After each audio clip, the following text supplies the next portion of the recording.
What's up, everybody? Welcome back What's happening? to episode 25. Woo, we live. Imani, what's going on? I'm good. How are you? I'm chilling, man. Chilling like a villain. Name and villain? Mm-hmm. Chilling, Yep. chilling. JBM, what's good? How you doing, sir? Holding up, enjoying this this weekend, this PTO. Took Friday off, Monday off for MLK. You know. That's what's up. Yeah. And doing us for the first time live on the Cookout.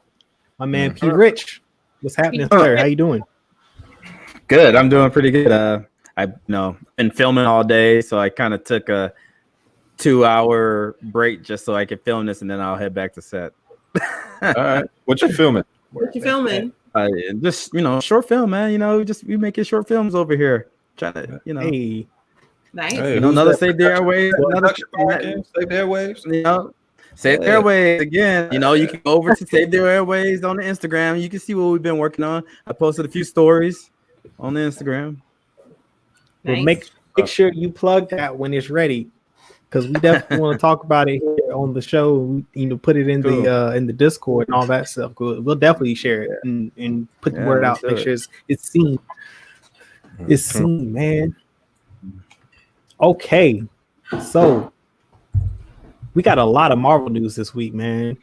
We got some DC news, but of course, with DC is like that rain cloud off in the distance. You just know whenever it shows up, you may just head inside. I think DC. What you say, P. Rich? Oh no, I was gonna say, I think everybody they give DC a lot of flack, but I think DC has some of the best animated content out there. I think they're just like their animated content is just really on point. Like and I think it's for a mature audience. I mean, they show people getting arms, limbs chopped off. I mean, like stuff that you won't see on like a Marvel, animated movie nowadays. What animated movies and shows are you referencing? Like if you look at Batman, where he's like fighting Deadshot, or like those movies, the Suicide Squad movies, Constantine, all those they're very like they real. Oh, even Deathstroke, the one I just watched. I mean, like he's like literally do this, and the guy falls into a million pieces. I'm like, whoa, like So they get. I mean, I don't know. I just think DC's animated content is on point, and I think it's probably. And I don't think it can be beat right now, because I watch a lot of Marvel content, and it's made for children. I mean, it's good content, but it's still made for that children audience. I definitely. Well, that's DC's fault that they're not promoting it. Like, if it's. They don't promote what they promote is the 50 million Batman projects that they got going at the same time. Like that's what they push. Yeah, like that's no one's fault but their own that they're not promoting their stronger content. And because I have heard that the animated properties are watch Young Justice League and some of the other stuff in comparison. Like I think the 90s Marvel animated stuff is like superior to what they got working right now, but like DC's animated content is a lot better than what Marvel is doing currently on the animation side. That's a good point, though. I haven't seen any like promotion from DC, or at least I don't notice promotion. All they care about is telling you about who's the new Batman every week. Yeah, I think they're more worried about getting their cinematic universe on point than they are about their anime, because they know animated people are going to watch it regardless. I think they're still trying to play catch up to Marvel. Yeah. But anyways, we got to get to this. Let's get on back on topic for the show. The Marvel. Starting up at the top, we've got the Black Panther 2 news, which Fandom Wire is the one who they broke this news exclusively. They reported that what's my man Michael B. Jordan is coming back to reprise his role as Killmonger. Fact. What do you all think about this news? This is something that we have talked about on the show, that we speculated about a possibility of for sequel of Black Panther, bringing back Killmonger. So with this exclusive news breaking, nothing confirmed from the Marvel camp yet, but Fandom Wire is a good source. And if they felt confident enough to break this news first, then I would bet that it's got some validity. Yeah, I mean, I'm excited about it. I just don't want to see him in the ancestral plane. I would like to see him outside of it. If that's the only thing that we're going to get out of it, then that's going to kind of bum me out. Especially since, you know, we lost Chadwick Boseman, we lost our Black Panther. We kind of, as a fan, I want that energy back, and I think Killmonger could bring it. You know, as we spoke before, because of what's going on in the WandaVision show, there's a lot of time skipping, a lot of multi-universe stuff going on. I would hope that we get to see something. We get to see a Killmonger because of that, or if somehow he really didn't die at the end of the first film. But I definitely just don't want to see him in the ancestral plane only. Mm-hmm. Yeah, I'm interested to know if he's going to remain a villain or if he's going to link up with the new Black Panther. Yeah, I think you know, with that whole snap when Tony Stark did the next step, you know, snapped everybody back. I believe this was kind of like their flashpoint a little bit, also, where they might have brought people back, you know, that might have, you know, come back from the dead also. I don't think they like they kind of went into like, I think he altered a little bit of things, because I think that it goes based off a little bit of who you are when you're making that decision on the snap. And so I think there might be some changes that we still haven't seen, but I think we're still going to get that multiverse. But I think there's also some things that kind of are still like that got brought back into play and things like that, along with the snap. And also at one point in the, like, you know, when he did the snap and he brought everybody back. Yeah. You said it's based off of who you are.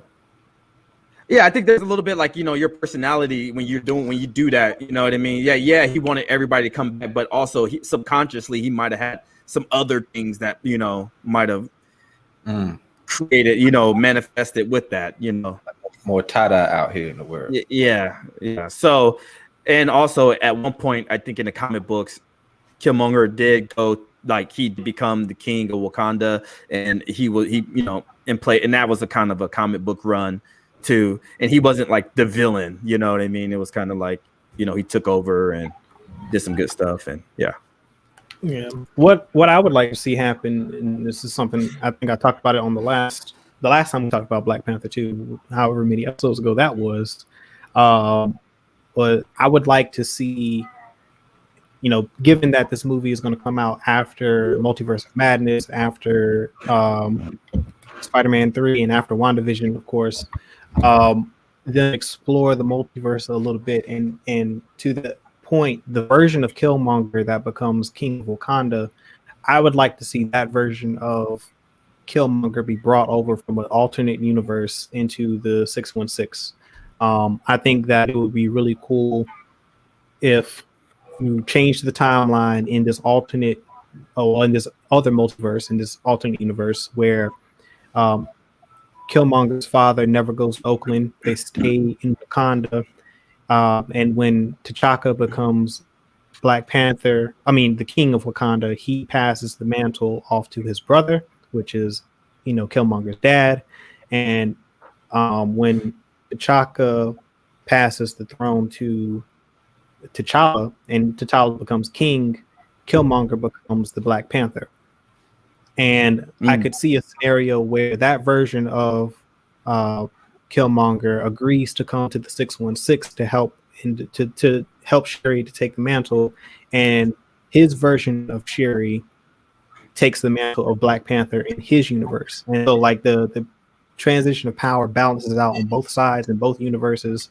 They still have a Black Panther over in this new Killmonger's universe, and then they also have a Black Panther for our universe, and that allows in 616 Shuri to be the queen, and not have to have both mantles of Black Panther and king or queen of Wakanda.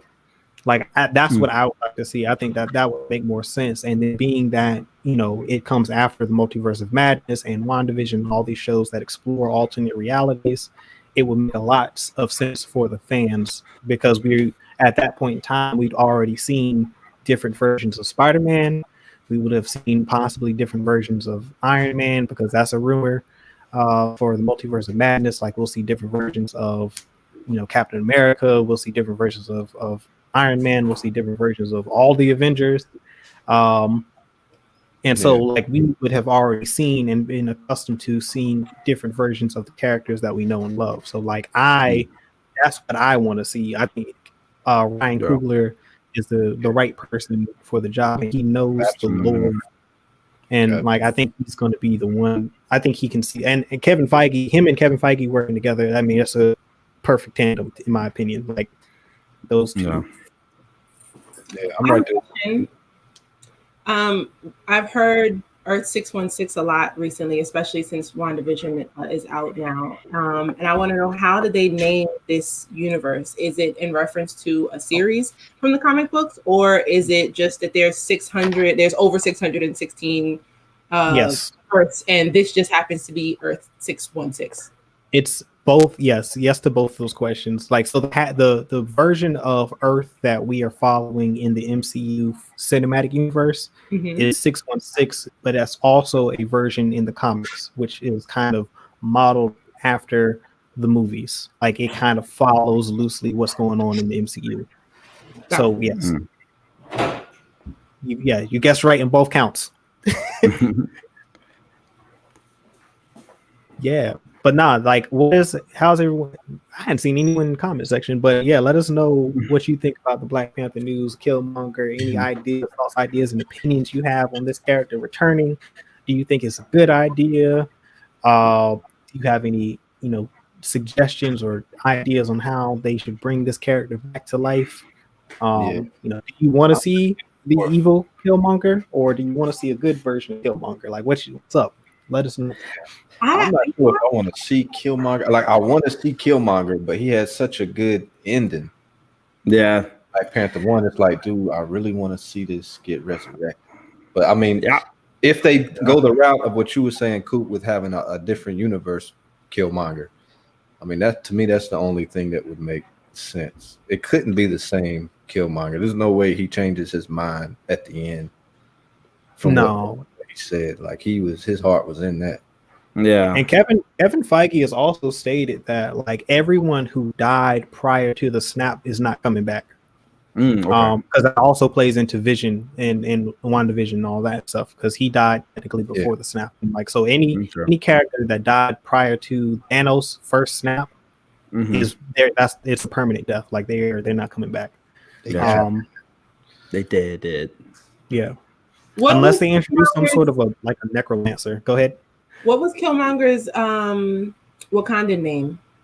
Because he wouldn't be Eric Killmonger then if he's coming from another universe. Oh, you have that name. That's a point. Good point, Imani. I just thought about that. He wouldn't even know about that. Yeah, he would not, or maybe he would. Who knows? But yeah, it's likely he could keep his kingdom name. Yeah, his dad is Njobu. Yeah. He named himself in the film, but I don't recall his name, but that's what he would go by.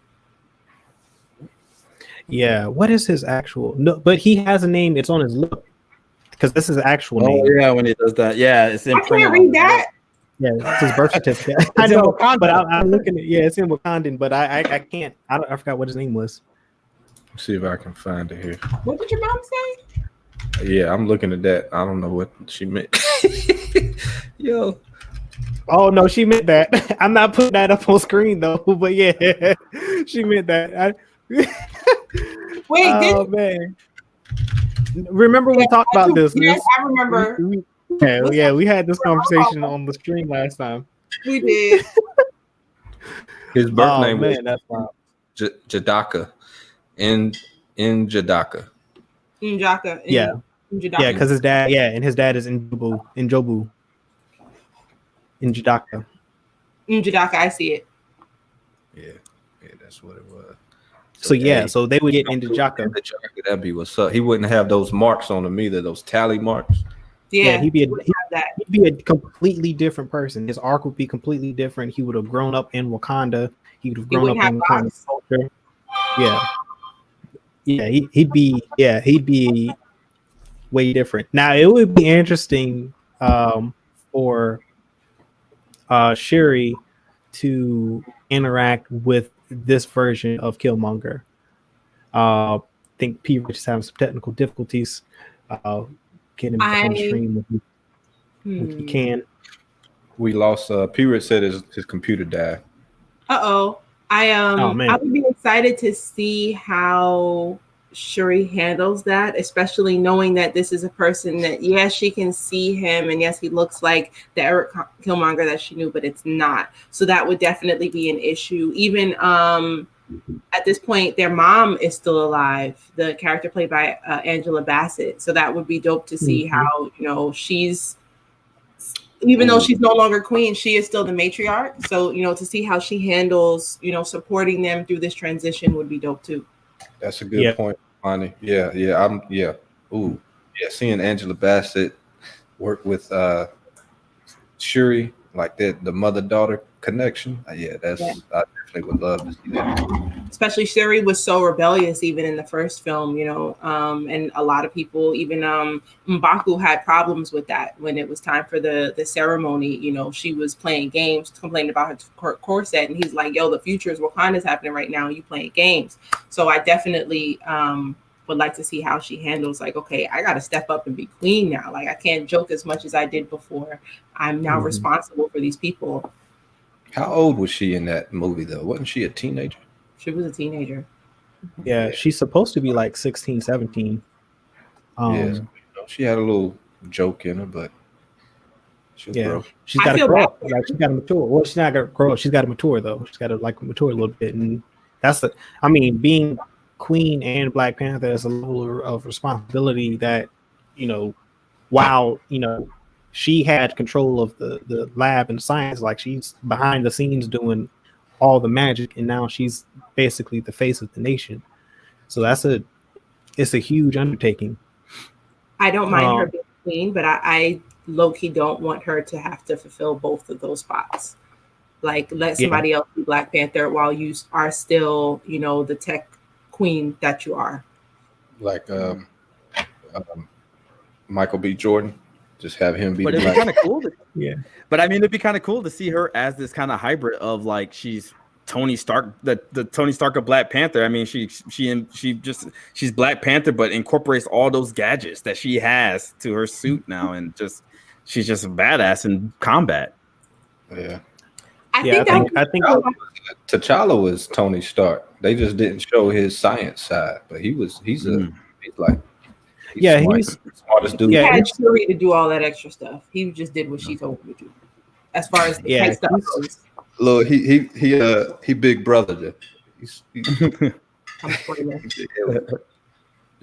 Yeah, I mean, but she's one of the smartest people in Marvel as a whole. Like, and I think I just think it's her juggling that plus being queen and having the mantle of Black Panther. That is a lot to ask of anybody, and I think that I would like to see that balance somehow, like her maybe struggle with that balance a bit, and them having to find a way to manage that, because I think typically once one ascends to the king or leader of Wakanda, if they are holding the mantle of Black Panther, they have to pass it to someone else. Like, that's just always been the tradition. But in the first film, I don't think T'Challa had anyone to pass it to, or at least they didn't have time to explore that, because that wasn't, it just, he didn't have an heir, and his sister was a kid, so he probably didn't even have that. Yeah, and I think either way, it's going to be an interesting way, in a very emotional journey, the way they handle the passing of Chadwick in this movie, because I'm pretty sure that it's going to be an aspect of the film, because they've already both, everyone is aware, and they have announced officially that they will not recast T'Challa, and they're not going to CGI the character. So like they're going to deal with the passing in the movie, in the film somehow. And so I think it's going to be an emotional roller coaster of a film. And on top of that, I think if they incorporate an alternate reality, version of Killmonger for both, Angela Bassett's character and Shuri to have to get over their, perception of the version of Killmonger that they had dealings with in their universe and accept this new one, I think all of that could be very interesting, like to watch on screen. Parts to see develop. Yeah. Agree. Yeah, and then he's got to come somehow, get in and convince them that he's not that person. Like whoever this version of Killmonger was from their universe, like he's not that dude. And I think that will redeem the character also for the viewers, because we see, like I don't know. It's see him not even wanting to do that. Like I just came from my universe. I was doing my thing. I don't know what y'all talking about, but y'all need me. I could go back to my universe and do me. So I don't. What's going on here? That's how I would approach it. Like I'm king where I came from. I don't know what y'all got going on, but you need me. So we gonna do the work. But see, in that, if they use the version where he's Black Panther and T'Challa becomes king, they grow up best friends. Like he is his best friend. So like him receiving news that T'Challa passes in another universe, and they need someone to fill that void, and they need to, like, it's going to be a way different dynamic. Like he's not even going to approach it like that. Like I think he would see it as a way to honor his legacy. Like, and I feel like that's how they should play that, because they've got to redeem the character for the fans and for the people watching. I mean, they don't have to redeem him with me, because I felt him. I know. I didn't think his actions were that bad. I mean, like he was trying to arm Black people. That's all he was trying to do. I feel you, bro. He's trying to decolonize. You know what I mean? Here. I got you. I mean, white people had the problem. I mean, Black folks were cool. Yeah. And ain't no issue for me. He was ready to mobilize. We were ready to take over. I'm just saying, like he's the antagonist in the film. So like he's a different, like he's going to be a different type of character. And like they've got to do that and handle that way. To like, I will say, it's not necessarily like I don't disagree with his disposition, but the way he's positioned on film, he is the antagonist of the story. So like, and for the characters, the way. The way that he interacts with T'Challa and Shuri and like everyone there, like he's not a nice person.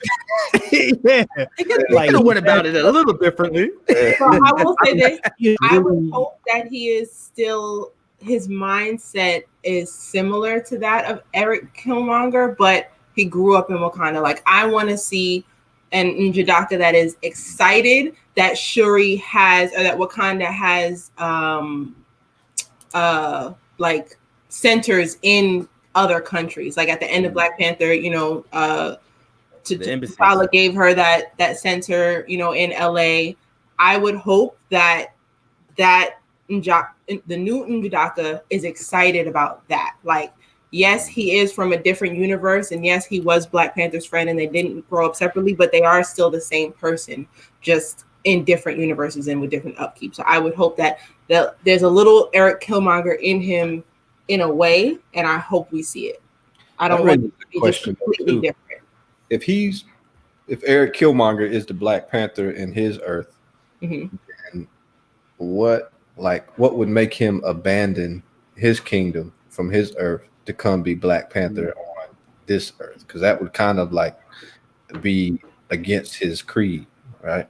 Well, we already know that T'Challa can be Black Panther. I think it's just that he was chosen, and the fact that there is no version of him, nor version of, there's no N'Jadaka on 616, and there's no T'Challa on 616.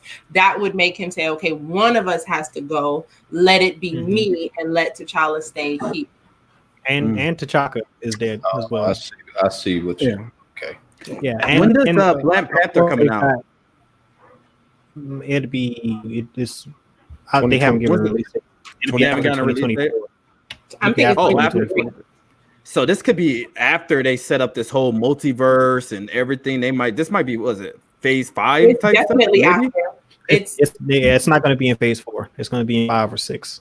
Oh, so we could be seeing something. We might even see something totally. Okay. It's that what? July 8th, 2022. That's not happening. Is that the Oh, old that's date? not happening. That's not happening. Okay. That Yeah, getting that's pushed back to summer 2023. Yeah, there's no way that's going to happen. Marvel just pushed Morbius back. Yeah, they're pushing movies back from this for like third or fourth quarter this year, which means all those 2022 movies are also getting pushed out. Because Spider-Man was originally supposed to come out later, or Doctor Strange. Was it Doctor Strange or Spider-Man coming out this year at the end? So that's this year. still supposed to be coming out. Okay. We'll see. Because Black Widow is supposed to come out too in theaters and on Disney Plus. But Black Widow, that's last phase. Nobody. No, they have to get that movie out because it's tied into Falcon and the Winter Soldier, directly. So they have to get the movie out prior to Falcon and Winter Soldier dropping. That coming out in March though. They have to release that next month. Yeah, like I think it's coming out. It's supposed to come out in March on Disney Plus and theaters. Oh, so they are doing it. So they're doing Black Widow streaming. Okay, cool. Yeah, but you probably have to pay for it. Yeah, you have. It's like $30 to watch it on Disney Plus. Black Widow, May 7th of this year. It's releasing. I have to talk ish about Marvel for 2 seconds because I'm very critical of DC and I have to spread the love. I am not a fan of, especially during COVID. It's clear nothing is concrete. Stop. I will say other studios are doing this as well. Stop giving us dates.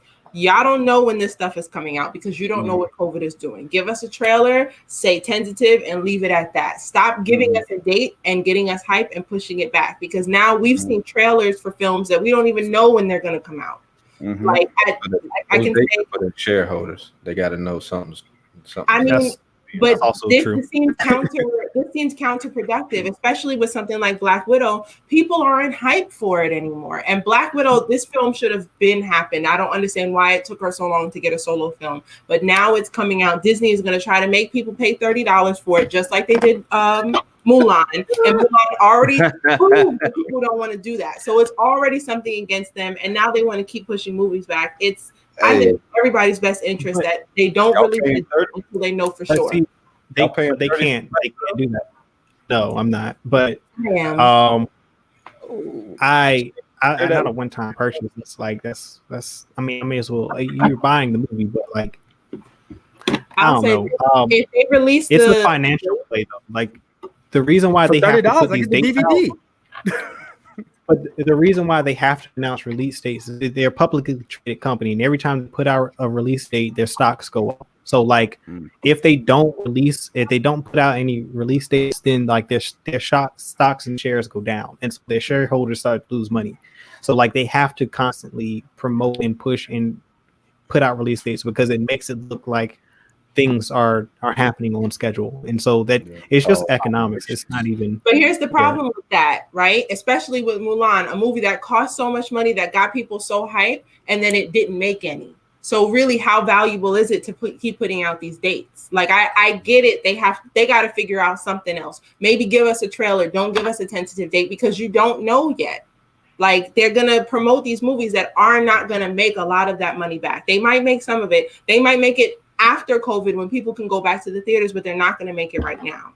And as a fan, it's frustrating. I'm not hyped for Black Widow anymore. And I'm frustrated because Black Widow is, what is this? How many women-led movies have we gotten from Marvel? Is this the first one? First one. Next to Jessica Jones. Captain Marvel. The second one. It's Captain Marvel. Captain Marvel. So this is number 2. Easy to forget because it was trash.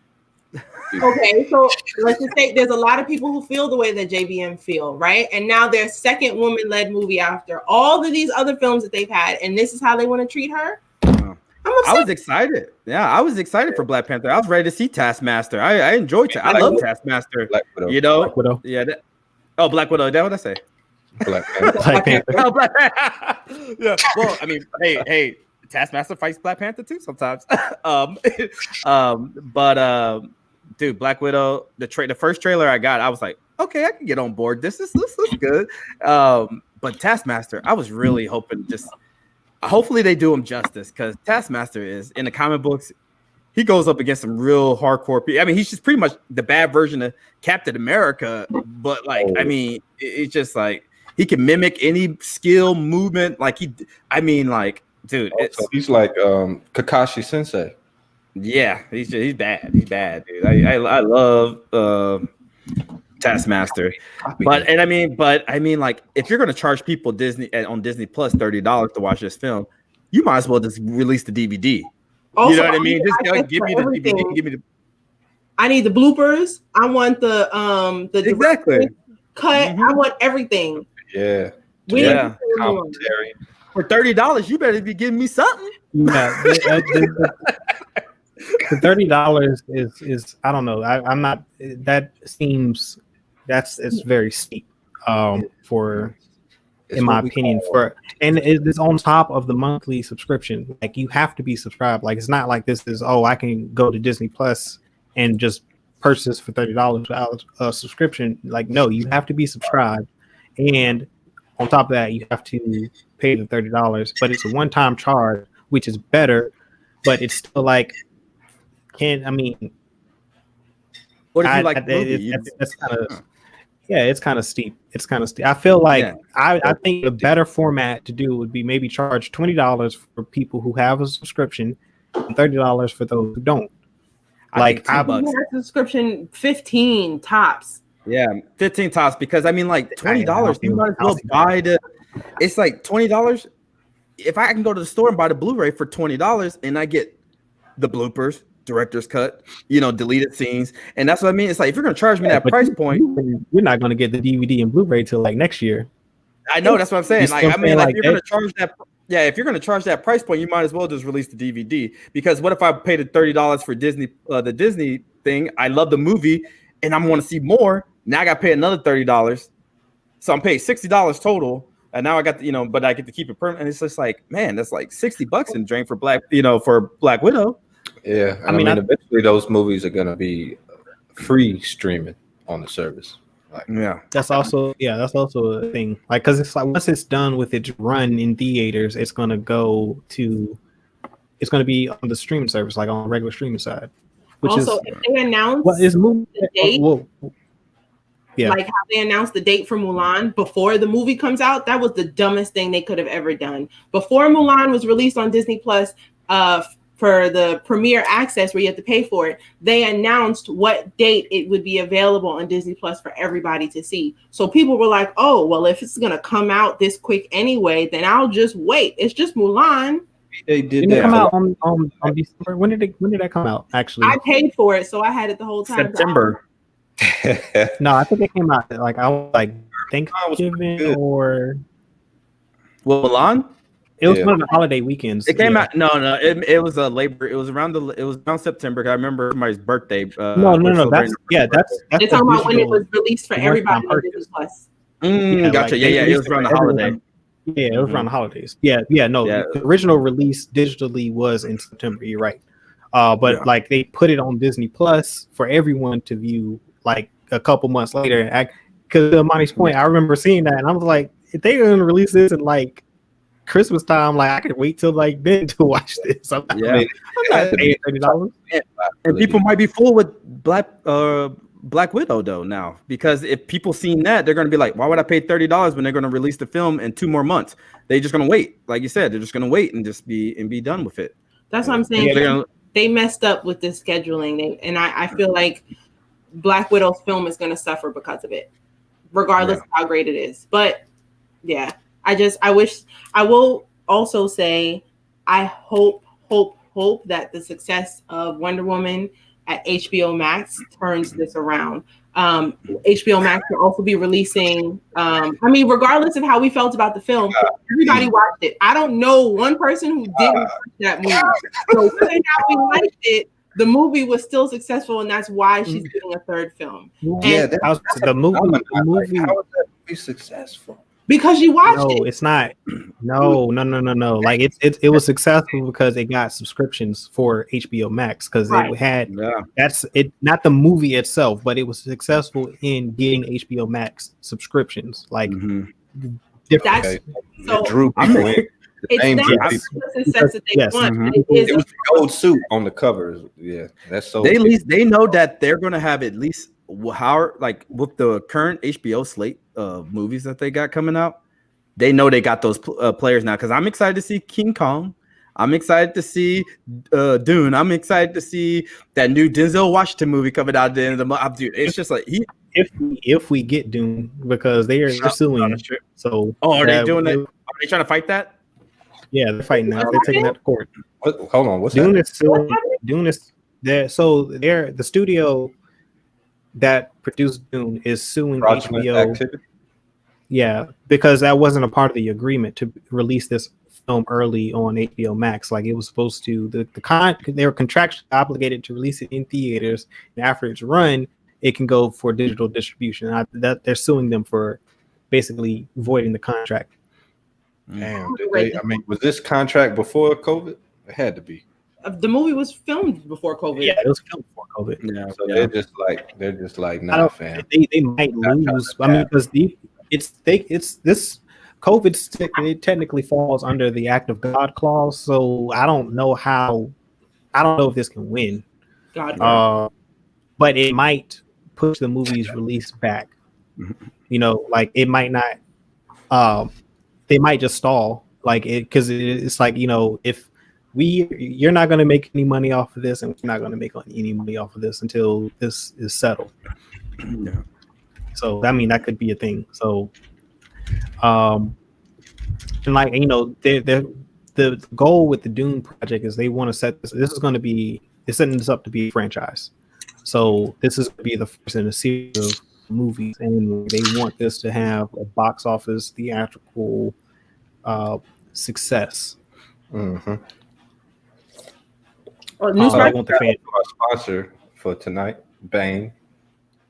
When you need a bang for your workout, you know, I'm not receiving any of these comes endorsements. packed with EAA aminos, super creatine. You know, if you want your chest to pop. It's like the fifth week. My box is missing. I didn't get my package in the mail. Y'all, man, get your paperwork in order. I keep telling y'all. I've sent it in Paperwork doesn't several order. times. This is ridiculous. Y'all peep the pinky. All I got is Wesley Farms water, purified water. Another sponsor. Oh, and while we're making these announcements, I have an announcement to make, guys. In this drought, nitro, whatever they call it. Announce. I got an announcement, guys. What's up, Cool? Oh. Ready? I am black. What? Openly? Openly? This Yes, No. openly. this What? is it's Hold on. January. You didn't this how we starting the year off? Yeah. What? You No, said I just wanted to make. Yeah. This is Okay, explain. this is quite the Period. development. Yeah, Oh, said he man. gotta go after that comment. He said, I got to go. You missed this? Y'all missed this? Y'all didn't see the Don Lemon thing? Let me Hey, sorry, I gotta go. I'm That was I hilarious. got called back. That to was a set, meme. guys. All right, Pure Rich, thank you for Big joining call. us. Yeah, No problem. make that I'll movie get a you good one. All right, All right. later, guys. Bye. Peace. Peace. I think I can Yeah. play it for the people who don't know. Yeah, I don't. Yeah, obviously, Yeah, I don't know. make sure you drop a link to that video in the Discord. 'Cause- oh man, that was great. I had to do that. To those who don't know what just happened, That's right now. That's one of the best memes of 2021. that's what happened. Should I play it for the people on air? Do they need to know? Is that it? That Oh, I'm that's not normal. Nah, I that's don't know not it. what I don't that know what is. I just put it in They say the I'm not normal, chat. I'm black. Oh, that's from 2019. That can't be it. Nah, this is from today. Yo. Yeah, This is from peep today. the- I just is put the in link the, in the chat for those chat. who don't know. Oh man, hey, get that out there. Where we got? Oh, we got Cook Daddy Yoda's in the building. Yo, Coop Daddy Yoda was good. what's happening? Oh yeah, that's what happens when you got the pot of gumbo, baby. Yeah. Okay. So now let's get through this Black Panther stuff and get to the next topic because there's some other news that I want to talk about. I think we're good with Black Panther. Why don't we get into Well, there's a Should I rumor. play There's a the very video? important rumor. uh-huh. No, don't play the video. No, not right now. No, we don't Maybe in need the the community. problems. Yeah. Maybe So when we get to the listening, please community approve that the boys clip. We're sorry, we didn't know. So the other rumors regarding Black Panther 2, and this is the wrap up for this, is that Namor will be appearing as a villain in the film, as well as the one and only Victor Von Doom, which will be the one of the major introductions, and he's rumored to be the big bad for this for Black Panther 2. Doom is going to be the big bad. So, like, I feel like Namor. All right. Yeah. And for those who don't know, Namor is the Marvel equivalent to Aquaman. He is the king of Atlantis. Is he? Yeah, technically he's the king, right? He's not the prince. Yeah, he's king. He's king. King of Atlantis in Marvel. Is it called Atlantis? They didn't even give it a different name in Marvel. Yeah, it's the same thing. Dr. Von Doom is probably gonna get his vibranium for his suit. That's what I'm Yeah. I think that's going to be the catalyst, and I think that would be something that would help also convince the Eric Killmonger character from the alternate universe to come into the 616 to help, given that they are lacking. They need someone of his caliber, his expertise, his skill level, because he would have in this universe, he would have been Black Panther for a while. He would have been carrying that mantle for a long time. At least for a Can few I years. just say he's gonna leave his peaceful Wakanda and come to Earth 616 and be like, "Yo, it's mad ghetto over here." Right? Yeah, This is ridiculous. He's coming to the trap. This is This how y'all live? Ugh. Hey, what if his markings? If he still has his markings, and then for every successful victory he's had during his time as Black Panther, that'd be kind of dope. I'll be fire. I don't see them wanting to celebrate death that way. Like, he was, not to say that he wouldn't be proud to be Black Panther, but Eric Killmonger was proud to wear those scars. He was happy to kill people. I don't I mean, it is what it is. I don't see Njadaka feeling that way. I would hope not. I do believe that he's gonna have a little bit of that Eric Killmonger swag and attitude when he's in Njadaka, but I don't think so. Yeah. I would Hey, hope. Ronnie. She saw the Don Lemon clip. I had to do that. That was great. I definitely gotta watch. Yeah, that you threw me off. I was like, what? Oh, I thought you know what? Because I did it. You were muted. Because I did this behind the scenes. You were muted. I just realized that. So you were in on it. That's hilarious. I got the reaction. I feel like the audience. If the audience had the same reaction you had, then we pulled that one off. It's a hit. Okay, what's next up on the docket? I think we got a little bit more Marvel stuff. Yeah, I was looking for that. We getting into. I mean, we kind of knew about this low key, but it's finally been announced or teased that Nova would be in the MCU.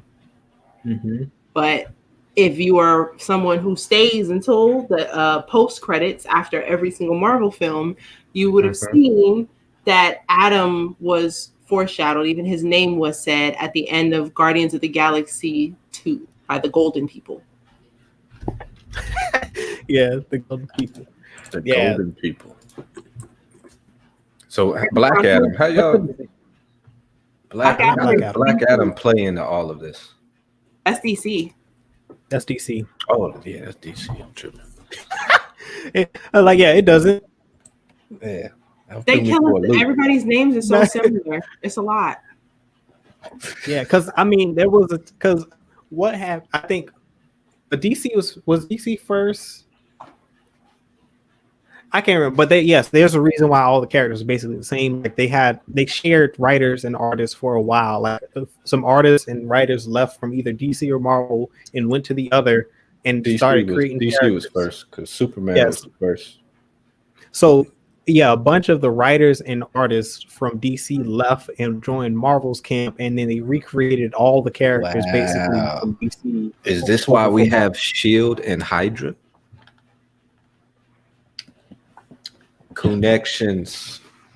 I'm so confused. What do you mean by that? Because that's all in Marvel. What do you mean? Hey, Marvel came from DC. Maybe they was like DC is Hydra, bro, and that's they low key dissed at DC. Okay. Yo, say it one more time for people, JBM. Hydra and Shield. Now, what'd you call it? Oh, connections. Got you. It's the connections, right? Hey, man, you heard it here live in effect. Gumbo, baby. Oh, my God. Side note, we can't put connections on a t-shirt. Who's going to want to wear that? We got to figure something else out. Hey, yo, maybe a pillow. Yeah, that's funny. We can't go on to that one. No, that's an inside. We want to go there because I would jump right in on that one. That's an inside. Nah, that's an inside. We're gonna keep that one in. We're gonna keep that one on the inner loop. Yeah, so that's good news. Kevin, that came from the horse's mouth. Kevin Feige did confirm that we will see Nova. It has been speculated and it's been hinted at. So I'm assuming that I don't think they fit into Phase 4 at this point. I think everything has been solidified for the characters coming in Phase 4, but for certain, I think this confirms that in Phase 5 we will see Nova make his appearance finally. We'll get when is Guardians of the Galaxy 3 see Adam Warlock and Guardians of the Galaxy 3. We'll probably get to see both of them together. That's what I'm saying. Like, when does that come out? Because I would feel like that he would make an appearance in that. Because his love interest is Gamora, right? Whose love interest is Gamora? Nova. Possible. Is it? I don't know. I don't know that. I'm not familiar with that character. Because now this is Gamora after the snap. Gamora before the snap passed. This is now the Gamora from the past. Although I was thinking, and P. Rich might have cleared that up today. I was wondering if Gamora was going to survive that, and she did, right? She did survive his snap, and I never understood why. Maybe just like P. Rich said, their personalities, their feelings of who they want to save, that takes an effect. It doesn't just snap everybody. So, yeah, I think. Yeah, go ahead. Continue. That being the case, Gamora survived, but then we also know the new Gamora was not feeling Star-Lord at all. She was looking at him like, "Who are you?" So that makes sense to me. So you think the Gamora that Thanos killed came back? No, she didn't. No. But remember when they got from the past, when they go back to the past and the new Gamora past version of Thanos, that she survives, because she's at the end of Endgame. She does survive the final snap. Yeah, but so she would have been technically part of Thanos' crew. So she should have been. Yeah, she should have been snapped away, but she wasn't. So I'm assuming. I guess Tony counted her as a part of the Avengers and not as a part of Thanos' team when he snapped. Because she was helping them though, right? She wasn't fighting against them. No, not. And like, so when Tony meets her for the first time, she's with the Guardians of the Galaxy. Yeah, I guess it does see the heart and it'd be like, all right. Yeah, and so I don't think he would, but Stark would have not known her as evil, like, because she would have been the version that he knew was a Guardian of the Galaxy and not Thanos' daughter. Yeah, you know what? So this is Star-Lord's punishment for getting emotional in Infinity War when they had the opportunity to grab the Infinity Gauntlet and he wanna, oh my goodness, Gamora, are you serious? And fight him, and now boom, he gets the glove back and kills everybody. So that's on Star-Lord. Just because you wanted to think about yourself and be selfish, now you lost your girl forever. Mm-hmm. They pulled that off well, because like I was like, really? but they pulled it off well. It worked. Yes, But yeah, yes, love yes. interest is Gamora. Nova. That's good. That's an upgrade. That's a major upgrade. It's a major upgrade from Star-Lord. Star-Lord's gonna be hot. And then okay. At the end of Infinity War, Thor was rolling with them. That's probably gonna be like, if Thor is still hanging around them at that point, like that's even worse. So now Thor, who he already doesn't like, is taking on like an authoritative role within the Guardians of the Galaxy. He don't like him, and he lost his girl. Star-Lord's going through it. Well, they're going to be in Love and Thunder too. The Guardians. What's coming out first, Guardians or Love and Thunder? Love and Thunder. Love and Thunder. I don't. Yeah, when's that coming? When's the release? Probably, I would say 2022 at this point. I don't think it's coming out this summer. We'd have named 45 movies that's going to come out in February 11th, 2022. I don't believe it. That makes sense. We'll see. Here's the thing. I think it all hinges on the success of Black Widow doing the dual, because they'll try it again with the Marvel property, and unfortunately, they're guinea pigging it with Black Widow. I don't think it's going to work. I just don't. I think the HBO Max format is a better format because you get access to it with a subscription to their service. With Wonder Woman, that's what allowed them to pick up that many subscribers. Now we'll see how many they retain after the month is up. That will be the real indicator of success, because if they retain their subscribers that picked up a subscription just to watch Wonder Woman 1984, if those subscribers, like let's say at least 60%, if they have a 6% retention of subscribers after this month, then I will say that that was a successful strategy for them to use, because it brought people to their service and they stayed after the month was up.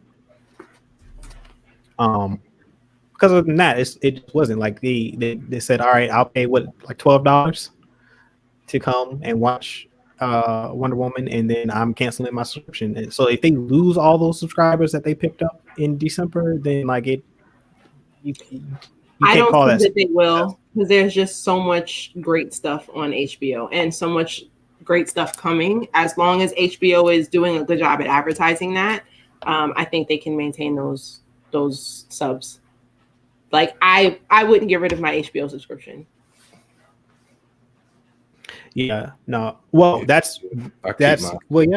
I would too. I think all the properties on HBO Max are good. Like all the shows that they have, like they just had a horrible job of marketing the content that they have, but they have some really good stuff on that platform. And it's wild that they only had like 8 million subs prior to Wonder Woman dropping in December, and then what they pick up like 4 more million after that. Like you said, they're not promoting it. I don't think I saw one ad for Raised by Wolves, and we talked about that show on here. That was good. Why was that not promoted? They're not promoted. I don't. They've got bangers on HBO. And that story had so much to talk about.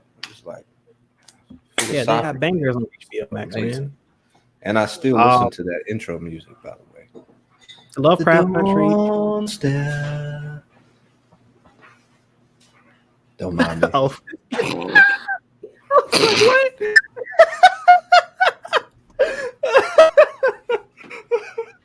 I tried to hit that note, it didn't work. All right. Well, we got another guest ready. Well, I don't know, Donovan, if you're ready for the community, or do you want to wait till the community hour? Or are you ready to join out? Because we're still talking about. Yeah, you can join whenever. All right. So joining us, Donovan. Woo! Donavino. Stream. Hello. What's going on? The Cookout officially. Thank you for having me. Yeah, man. Yeah. You got a drink with you? No, coffee. Hey, that's a drink. That's good. Oh, let me see that cup. Oh, It's his beverage. Goth IHOP. I like it. Yes, shout out to the black pancakes. We remember those. Oh, really? Okay, cool. They were being made while we were filming. Those were some good pancakes too, by the way. Yeah, you just the key is to mix the syrup with the batter. Mix the syrup with the batter before you cook that's it. different. Hey, that's the secret. That's the home secret, man. You giving out these secrets. Shit, Family secret. I'm pretty sure I'm not the only one that does that. I have questions. Am I putting the syrup in the batter like during the mixing process, or am I pouring the pancake and putting the little syrup right there? The syrup in the mixing process. And then it's sweet enough where I don't need syrup later. Well, I just put more syrup after fact, but you don't have to. I don't think so. It's best to like when you mix it, like leave it overnight and then cook it the next day. To let it like because you gotta let it marinate, you know. Got you. I appreciate that. Things will be happening tomorrow for breakfast. It's only right you share cooking secret recipes on the cookout. You know, I guess it's fitting. It's fitting. You know, and we got a couple cosigns too. The black pancake getting some love. Okay. Yes. There you go. 2 cosigns. I probably won't make my pancakes black, but they will have syrup in them. Just like activated charcoal, or you can use like food dye, but the activated charcoal is like no added ingredients. Gotcha. It's all natural, whatever. Also, while we're on the topic of food, at some point I'm gonna have to film a gumbo tutorial, a recipe video, because we are getting messages on Facebook asking us how to make gumbo. We are called gumbo, but none of our Facebook content is about gumbo. But every once in a while, we have, someone looking for a recipe asking how do we make it. And these are not people who follow us they're not followers. They haven't liked the page. They just searched gumbo on Facebook and we popped up and they said, teach me how to make gumbo. They did look at the content on the page first before they asked the question. They just pointed fire. Just stop. Yes. Yes. These people are always from a particular demographic. I don't know. They're not reading nothing. They typed in the word certified. Gumbo. They were like, oh yeah, that's the one. That's the one. Right. They were like, this the recipe right here. I don't have it. I'm so sorry. So yeah, I might have to do that just so that we could forward it to them or send them that link. So expect sometime this year a gumbo recipe will be on our channel because the people are asking for it. I'm with it, man. I'm looking forward to that.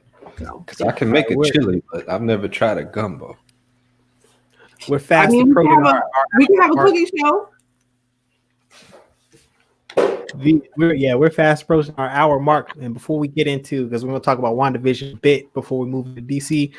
Donovan, you got an opinion on Killmonger news and Eric Killmonger coming in to join the cast of Black Panther 2.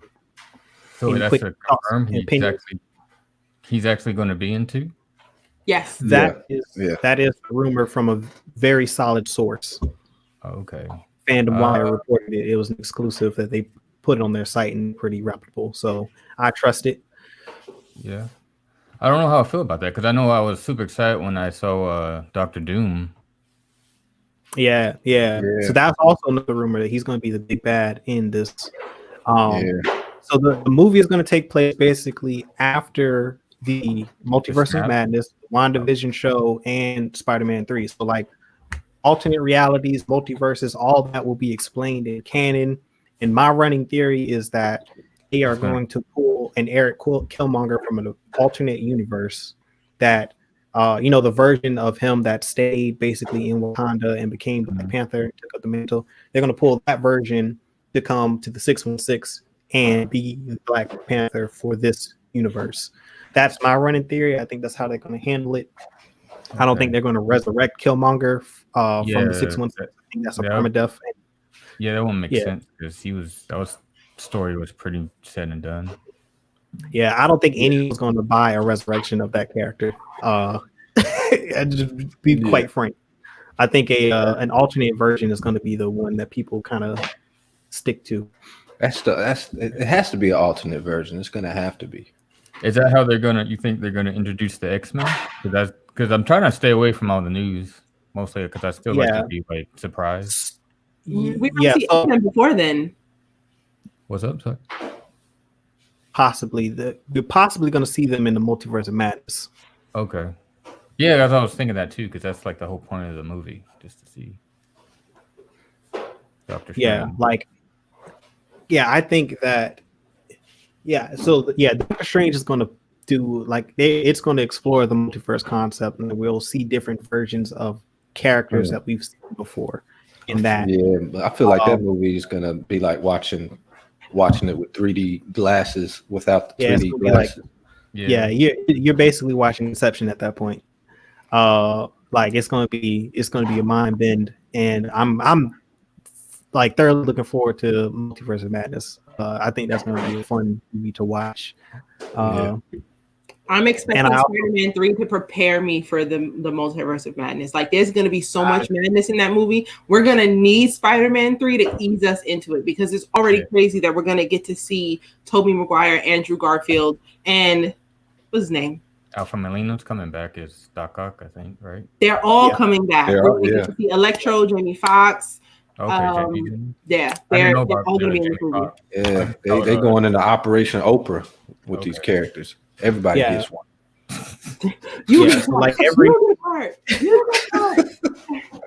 So that'll introduce fans and like people to the idea and the concept of characters, different versions of the same character being from multiple universes appearing on screen at the same time, like interacting with each other. It would be dope to see like Doctor Strange go into the X-Men 90s animated show for like a split second. That'd be cool. That would be dope. If they mix animation and live action, that would be kind of fire. If they did these first 2 episodes with WandaVision, they can do that. Come on, screaming. That's some creative direction. I would run in that direction. Yeah, not like a lot. Just like a little, like a nice, like a nice dash. Little seasoning salt. Little season. Yeah, Trev, what's going on? Yeah, Trev made some Amani spoke to that earlier too. She had an opinion on him being in the land of the kings. I don't want to see him there, Terev. He could do, but I really want to see him on screen as Njadaka. I don't want to see him as Killmonger in any way. I want to see him as Njadaka from a different place. I do agree that would be an easy way, a simple way to see him there, especially if Zuri gets, to become Black Panther and she takes the herb. Yes, she would have to go to the ancestral plane, and so yes, she could see him there. I just think that's whack. I've also heard that Von Doom is going to kill Black Panther on screen, and that's a rumor that I've heard. That happens in the comics, though, right? Something like that. Dang. Maybe in a version, but that sets up the conflict basically. But we gonna kill Black Panther. Yeah, Doom would be the one that takes him out. He can't kill. Well, he gonna kill Shuri or Michael B. Jordan. No. He would kill T'Challa because they're not going to CGI the character. Like what I'm saying. So like someone. We can't start the movie off like that now. That's gonna be. But it's going to solidify him as the villain, though. You know what I'm saying? Oh, I do not like it. Maybe I'll like it later. But right now, I'm like, man, just let him die of natural causes. He had a disease. Nah, that's not going. He called. They gotta have to set up with the greatest healthcare on earth. That's not gonna happen. Hey, a mosquito bite or something. I don't know. That ain't gonna happen. No, man. It's gonna have to be.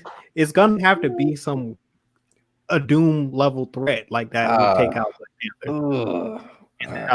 Okay. That would get people like, yo, all right, we got this dude's got to go like that. Yeah. That solidified the villain right there.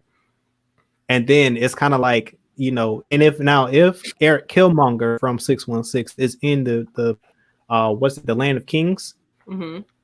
and like Shuri and they're like, yeah, we gotta take this dude out because like they have that moment at the end where I think he and T'Challa connect, and like maybe they come up with a plan and they're like, yo, he can't return from this plane, and like maybe Doctor Strange is there and it's like, yeah, we can't do this, and then he's like, well, what if we go to an alternate universe and find a different version and convince them to come over, and like let's say the T'Challa's all in the multiple universes that they go to has already ascended to king, but the N'Jaka is available, and in one of those universes he agrees to come over to help them take out Doom, then like I think that could work. I have an idea.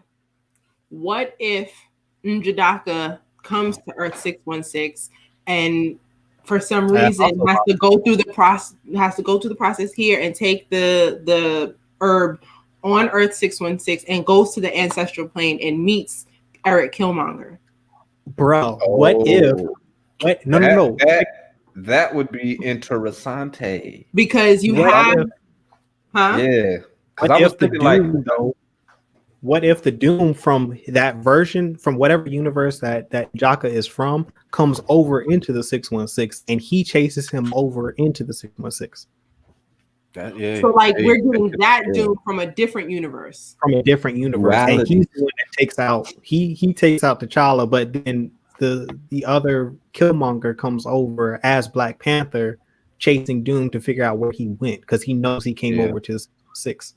I mean, I like what Imani was saying, because I'm thinking, how would Killmonger be shown in the ancestral plane without them showing T'Challa?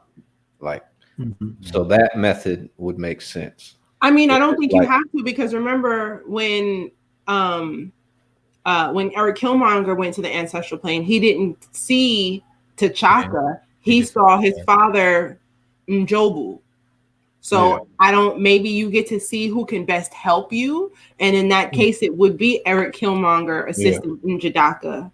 For those who don't know, N'Jadaka is Eric Killmonger's Wakandan name. Yeah. But if it's like Shuri as Black Panther and she goes to the ancestral plane, I would think she would either see her brother or her father before she would see. I think she would see both. Both T'Chaka. Well, she can't see her father. She can't see because they said that they're not going to do CGI Chadwick Boseman, so we won't. They don't have to CGI him. No, they can use footage that they didn't use from the first one, and from that they can just use borrowed footage from the outtakes from the first film that they shot and reuse that footage. Yeah, because he goes. Is he going to be say like how much of Chadwick Boseman's going to be in this, or T'Chaka? Her dad. They haven't said that T'Challa is going to be on screen at all. Okay. Yeah. They said that they will not recast. They're not going to recast or CGI him. I saw that. That doesn't necessarily mean that he won't appear on screen with some used borrowed footage that he's already shot.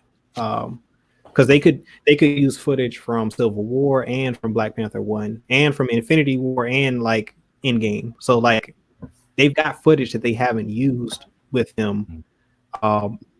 That they could compose this with. He's alive. Yes, Tarif, he's still alive. Is it Tarif or Tarif? T'Chaka. King T'Chaka. Trev. It's just a. Trevor? It's Trev. Yeah, it's Trev. He's just. Got you.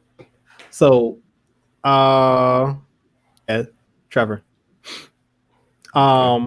So also T'Chaka is also another strong possibility. I think if they try to use the footage from previous films with T'Challa and it doesn't work and it doesn't convey itself properly, the next best thing is just to use T'Chaka and have him be the guide. Yeah, that would have to be the thing, because it's got to be him. If it's not him, then it wouldn't make sense for Killmonger to pop up for her. Yeah, I don't think she's going to see Killmonger in the ancestral plane. Like that doesn't make sense for her to interact. I don't want to see him there, period, unless we get to see N'Jadaka speaking to another version of himself. That would just be cool. That's like Or- wishful thinking. But that's what I'm saying. Like that could be dope because like here's the thing, like the in Joku, remember the conversation that he and Killmonger had in the ancestral plane.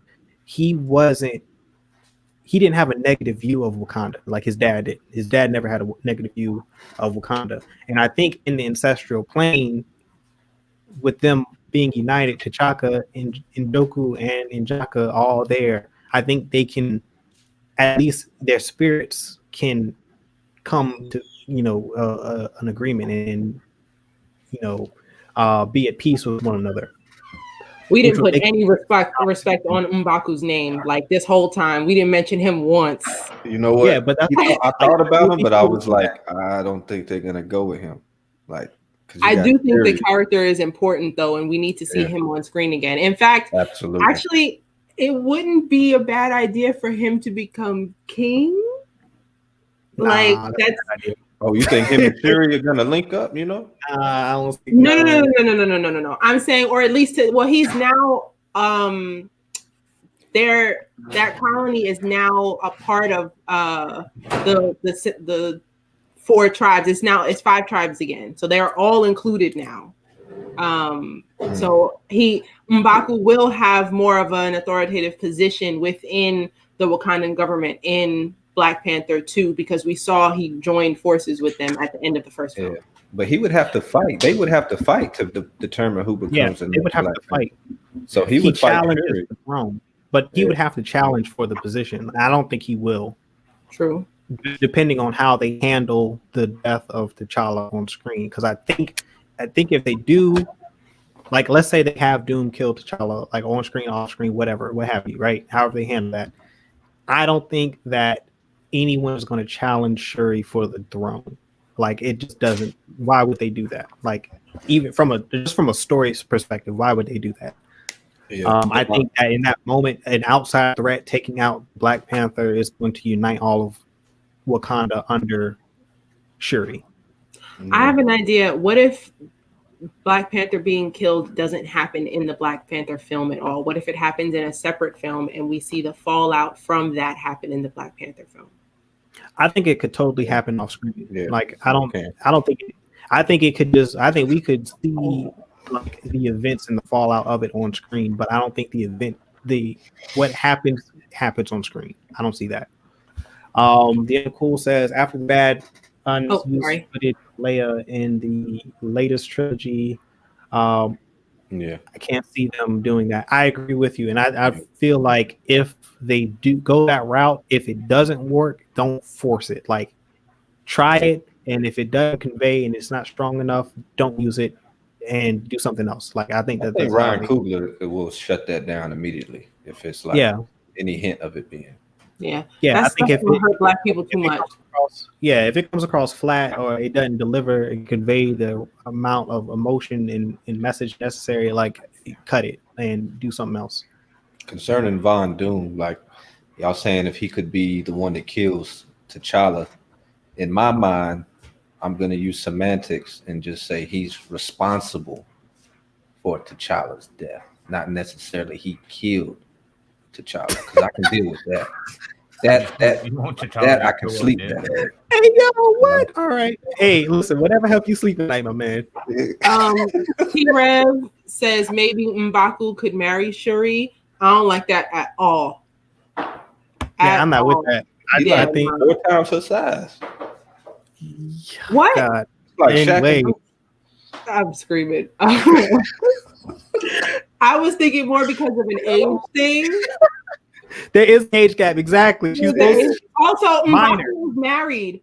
He does say, and he has children. Yes. He's married and he has children. We don't see his wife and children, but he does mention them. So that can't happen. Can't happen. We gotta respect M'Baku. Yeah, that's a dignified man. Yo. I'm screaming. What's next? Oh my god! All right, that threw me off right there. Anyways, we gotta get into this to the WandaVision stuff. Oh my god! I'm gonna be reserved. No, JBM, I think you should give your opinion first. Yeah, man, my cholesterol was already high. So spoilers, disclaimers, everyone in the chat. If you haven't watched WandaVision, the first 2 episodes, we're getting into a spoiler heavy discussion. So if you don't want to be spoiled, now's your moment to turn away. But for those of you who have, let us know in the comment section 1 out of 10 where you rank the first 2 episodes. I'm gonna say for me, first 2 episodes are like 6, 7 range. 4. For me, yeah, like 3, 2. 1. For real. Yo. Well, for the first episode, like I did 14 minutes. I was like, yeah, this ain't really for me. I'll just wait. You didn't finish? I watched the second episode. Oh. The second With me, episode I watched all the way through. I had to sit him down to watch the second. Yeah. It took some 'Cause coercion. I think it's only going to work if the payoff is like 100 times fold. Yes, that's my whole point. If Though. the payoff doesn't work, then it's just like it's going to be probably like worse I think the payoff will work, execution. but the fact that they chose this way to tell the story is like, come on, man, don't do us like this. We deserve more. We give you our money. You got millions of dollars. You have power. Like, give us a story worth watching. I was looking at my phone the whole time watching these 2 episodes. The whole time I was like, what is this mess? What is this? Okay. What is this? And then personally, like I always hate fucking like laughing tracks in shows. Oh, you know, yeah. Oh, it's like this whole method. They could have told what we've seen in 2 episodes. They could have done in 10 to 15 minutes. Yeah, they could have done that like in a nice like if I want to see I Love Lucy, I'll go watch I Love Lucy. If I want to watch I Dream of Jeannie, I'm gonna go watch I Dream of Jeannie. I just again, if the payoff saying, works, then it would be like that was dope, but I don't know. I don't disagree with y'all. I do think it was not as entertaining in 2020 2021 that we would have liked it to be. But now that I've gotten that out the way, there's so many Easter eggs that I forgive them, and I'm really excited. And I was way more excited to watch episode 2 once I realized everything that went into episode 1. Like every word they said, everything you saw on screen was an Easter egg that referred to something else. And this can be a bad thing, but I don't think this is a Marvel show that's for the casual viewer. I think this is supposed to be for the hardcore fans. Like it's like so hardcore. Like I can't even call myself that. Like I needed Google. My dad was able to catch on things that I wasn't able to catch on. Did he find it entertaining though? He liked it. He liked it. He liked the Easter eggs they were showing, or he liked the episode. I think because he was catching on to the Easter eggs faster than I was, he was loving that. Like I had to Google. So I did not feel good about episode 1 until I did some research, and then I felt better about episode 2. And then I did even more research on both episodes after that. And now I'm hyped and I'm really excited for episode 3. Yeah. I agree with that. The watch because that was pretty dope. Yeah, the Hydra logo in the watch. Yeah, this is Hydra's involved. Ooh. It's they definitely made this for the comic book fans. Like they didn't have the casual fans in mind, even with the advertisement of the show. What I have noticed is that a lot of the hardcore comic book fans and fans of Wanda and Vision and like of these characters are very, very high on this show, and a lot of them have put out theories and speculations that have enlightened me a lot about what's going on screen and what we're going to see and how all of this plays into it. Even still, like there was a lot of it for me, the Easter eggs. I knew going into it that this was going to be shrouded in mystery, and I was going to have to pay attention to what was happening on screen. There were a lot of subtle things that were going on, like what's the neighbor's name? Agnes? Yes, Agnes. Like she was so it's you would have to go back and watch it. But Agnes is for those of you who don't know, this is Agatha Harkness is her real name. Like she's using an alias within this universe. Altered reality. Agatha Harkness is a sorcerer. She's a witch. She is like one of the more powerful sorcerers in Marvel. And when she's interacting with Wanda in this alternate universe, like when she meets her and greets her for the first time, Wanda introduces herself and she says, she replies with charmed, and then she puts up like the Doctor Strange hand signal, like the sorcerer hand signals. Like she's casting spells on Wanda the entire time, every interaction she gets. Like she's doing there's little things layered throughout the show that you really have to pay attention to see how they all connect and what's going on. Yeah, and I would have really appreciated all of that more if we see both sides of the mirror, like what's taking place out there in the real world, seeing it how it's being manifested in this altered reality. That for me gives it more value, gives it more entertainment, gives it more context and gravitas to watch it. I think we'll get it, but we may not get it now, or we may not get it in the show at all, but we will see what's going on the outside at some point. I do believe. Oh yeah. We're definitely going to see the outside world, and I'm going to explain like what's happening in totality of this show and what all this is going to start. Because there was a theory Josh from the Den Nerds actually put out, and it was in his reaction, and like I think this is like the best explanation of what's going on in the show that I have heard thus far. Let's see if this can sway one of the most hardest critics of the show, JB. So sometime after the Endgame, Wanda basically she starts to lose her mind.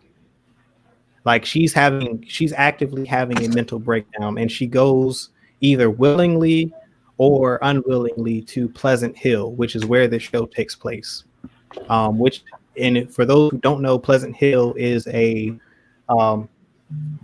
basically it's kind of sort of a mental asylum for SHIELD agents and people who have kind of gone off the range. And this is where she's staying.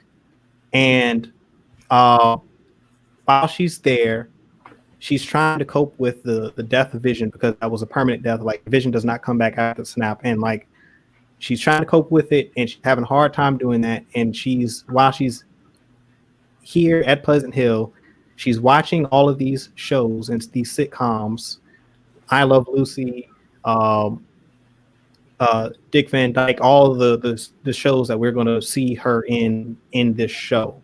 And she dozes off to sleep while she's watching these shows. And while that's happening, Mephisto and Agatha Harkness enter her mind and start to really mess with her even further, which causes her to basically extend her dream state from her mind out to reality. And all of Pleasantville is then brought into this dream state that Wanda is having. And every agent, every person that is working for SHIELD, AIM, that are on location, and Hydra that are, the infiltrators, like they are all brought into this false reality. Yeah. And they appear as the neighbors and the characters. Like all of these people are like agents, and like they're not actually characters in the show. That's why they don't know who they are.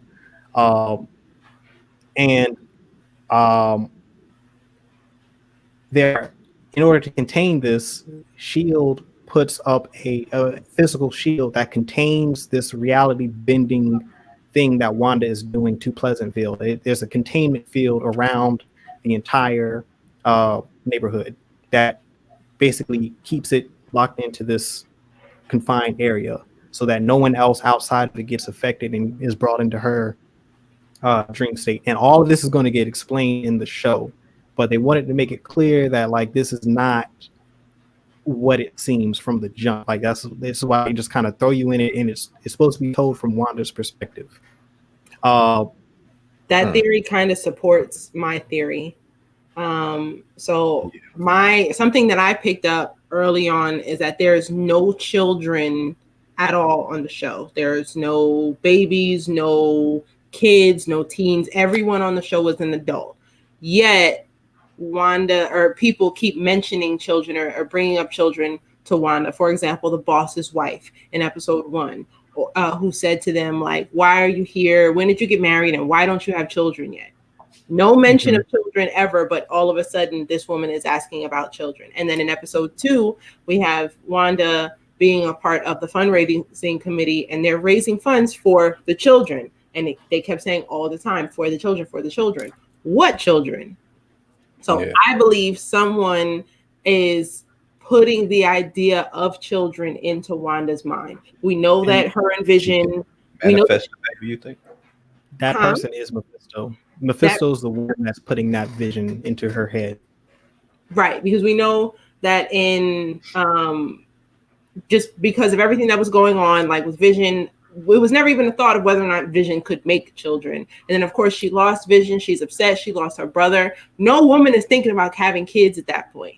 Not to say that she may not want to be a mom at one point, but it was never a conversation. All of a sudden now she's talking about children a lot, and she's pregnant by the end of episode 2.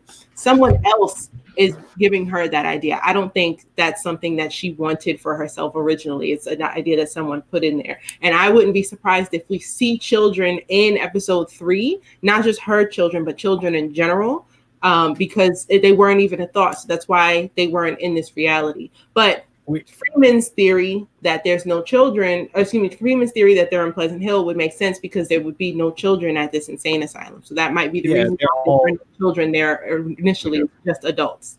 Yeah, they're all employees of SHIELD or SWORD and AIM. And like the beekeepers, that's why the beekeeper pops up. Anytime that there's someone from either one of those agencies popped up in the show, like it disrupts her that mental state temporarily. And like, so the moment with Dottie, for instance, in the second episode, when she actually breaks the glass and cuts her hand, Wanda has lost her concentration, and like this, whoever Dottie really is starting to remember who she truly is. We see this also glimpsed at in the preview with Monica Rambeau, when like Wanda loses her concentration and Monica remembers that she's not this person that she is playing in this alternate reality that Wanda has created. So like Wanda isn't the hero in this story, basically. Like she is recreated this false life with her and Vision based on these TV shows that she has been watching, where they have taken the place of the main characters and they're living their lives happily ever after. But because Mephisto wasn't that the understanding going into the show? But that's the explanation of like why we're seeing it through the lens of the TV shows. Like she was watching these shows when this happened, and now she's imagining in a reality where she and Vision are living happily ever after through the narrative of these TV shows. Yeah, I mean, you're watching the Jeffersons. I don't think so, but that would be dope. But I don't think they're not about to do that. They ain't gonna. It's like, yeah, it's all of those. They ain't putting. It's all of those shows. Oh, I thought you said the Jeffersons. The Jeffersons. You said the Jeffersons. No. They not doing that. I'd rather see that than what we've been seeing. So that's what's happening, and we also get the twins, and the twins. She and Vision. Mephisto convinces. Well, they're not even. Mephisto's going to convince her to have twins, to have kids, and like these are the manifestations that she created in her head. They're not real because Vision is dead, like, but they are her and Vision's children. And basically, the theory is that at the end of it, once it's all revealed that this is, Mephisto is the one that's really behind the scenes, causing Wanda to fold reality within Pleasant Hill. Once she comes to the realization that Vision is dead and he's not coming back, and that the twins are not real, that's going to trigger the House of M, which is basically going to be the plot of the multiverse of madness, which is how all that connects to each other. Yeah, and all And that it's sounds like- really good. Yeah, it does. But You just, know, the way they executed and delivered these first two stories are just like it's the same page turned again and again, and it's like a Rolodex of the same page. I'm like, come on, man, don't do Oh, I this. do think there is some growth 15 and some episodes, change, keep it especially moving. within the characters, because as we know from episode 1 to episode 2, there's a change within Wanda. Her hair changes. She's wearing pants now. Like that's some of her. I mean, that's a big deal for back then. Remember, in the second episodes, their beds go from 2 separate beds to being in the same bed. So the characters Yeah, but like are growing. we I mean, for what though? Like what? Like how? Where's the value in that? You know what I mean? I It's like it's telling us it's where her- we are no, in each it's her- decade, but like No, it's It let us not know how about that. it's It's her progressing. maintaining. She has created a false reality where she envisioned are living We out their get- lives in these we TV understand. shows. We It's her. understand. That's But, like, her this is- maintaining.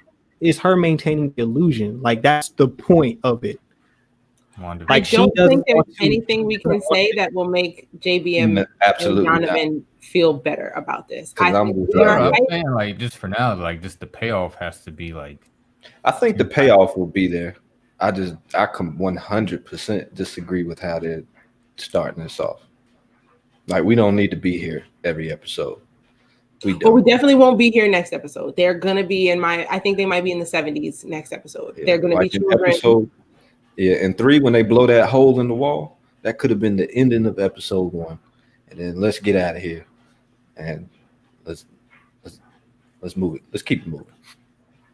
But How many she's gonna episodes, be in this state even in the multiverse of madness is the rumor. Like because it's gonna break out of basically it breaks out of Pleasantville and she basically The whole world is like it's this. the entire universe basically. In the The House whole of M, world's not gonna be black and white. It's It's gonna be she- mayonnaise. no, she creates like in the House of M, she creates a false reality where everyone is basically happy and like everyone gets their happy ending. And like in the comic book series, it's Wolverine is the one who realizes that like all of this is wrong. Like none of this is how everything happens. Like and so instead of her accepting the fact that Vision is dead and that her kids were never real, she's going to double down on that and just go and say, you know what, I'm going to fold reality for the entire universe and multiverse and change everything. And then that's where Doctor Strange got to go. She's too powerful. Somebody got to take her out. that's the whole screaming. house she's to- like, if she's the one. House of M got the ball. She is Who one gonna of the do it? most powerful characters in Yeah. all of Marvel. yeah, she's right up there. We can't have this. JBM said she got too much going on. She just gotta die. Yeah, like that's what they're saying. No, because like this, when she folds reality like this, like it's going to change and alter the entire state of the MCU going forward. And that's what I'm the with that. I'm with going that. to I'm be. just not with these 2 past episodes. I They, hope have they said anything about like? Because I think I would still hope to see like them reveal like Magneto that's his daughter with that, or have they said anything about that? I don't think they're gonna do that. I have no standing on why I just said that other than the fact that they killed Quicksilver still is trash. So I don't know how Yeah. they're gonna handle that because then we're gonna introduce her dad and then he's gonna say, well, where's your brother at? yeah. Oh, he got shot by a bullet, even though But he's in the show. in the speed of light. Quicksilver is in the show. What?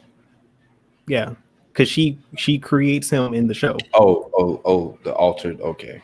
There we go. Okay, Yes, so he's not hopefully in the he can show. come out of this. Then hopefully he He's dead, Amani. no. He just recreated. That's what I'm saying. Yeah, like she's not going to accept this reality. That she's going to accept reality. That's the problem. That's why she went to Pleasant Hill in the first place. And then with Mephisto and Agatha behind the scenes, continuing to manipulate her, she sees Sword, AIM, and Hydra all as the same evil, basically entity trying to stop her from living out her the reality she sees as she was robbed of. See, And so like instead of should have stayed behind in that little house they were in Infinity War, because this was the exact reason why they were keeping her inside. They were like, "Yo, you need to just chill, house arrest. It's for the best." I don't know, Mario. Yeah, so that's where the story is headed. Like, with the multiverse of madness, like it's possible because in an alternate reality, of course, Magneto is her father. I mean, she is his daughter. So, like, with this, the Strange movie, like they're going to incorporate all this. Like the X-Men's they're going to be a factor. Fantastic Four, Magneto, like all this stuff is going to come into play because it's starting to bend, reality. But yes, in House of M, to Trev's point, in the comic book, Magneto, Professor X is the one that pulled her out of it. That's good.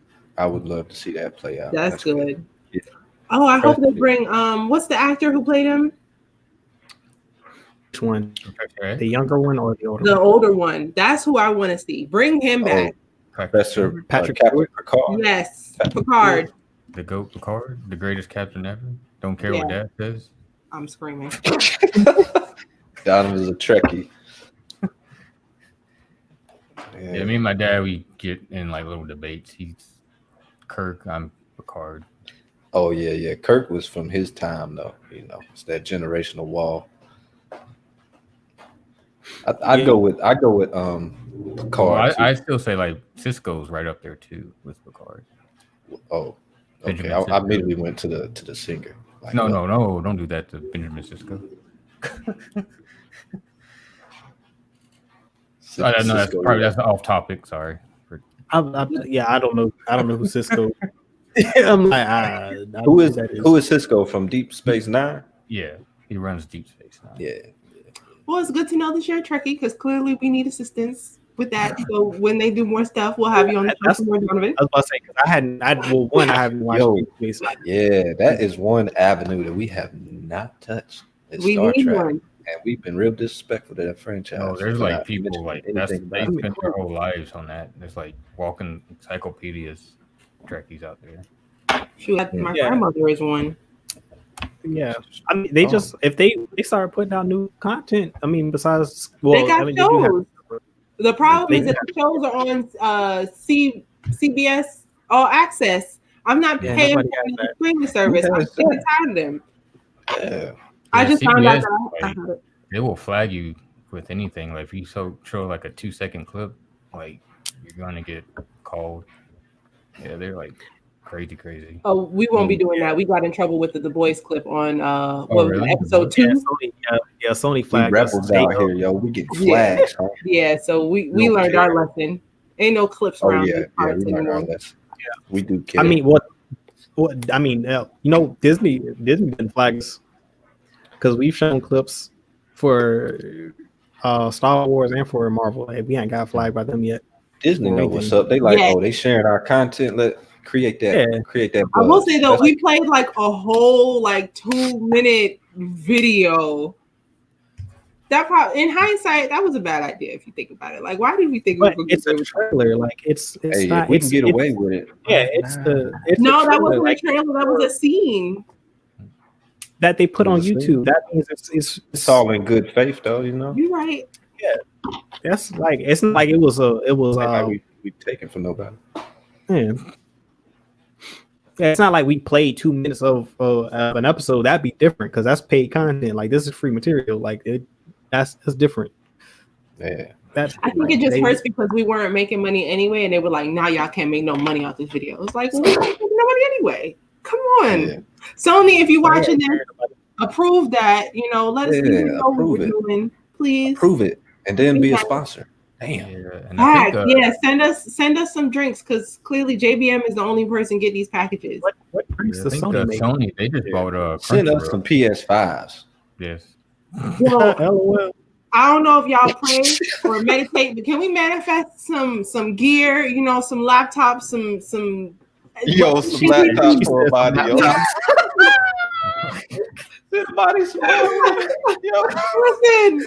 Listen, we need some stuff. It's also a really good time to plug coffee.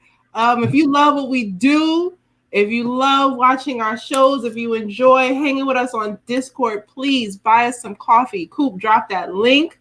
It takes a lot of effort and work to come on here and share, our thoughts with y'all. My laptop broke. I don't know. That's the only reason why I don't have a beautiful green screen. But if you could assist me, that would be great. Buy us some coffee. Help us out. The guys want to stream. We all need more material. So please buy us some coffee.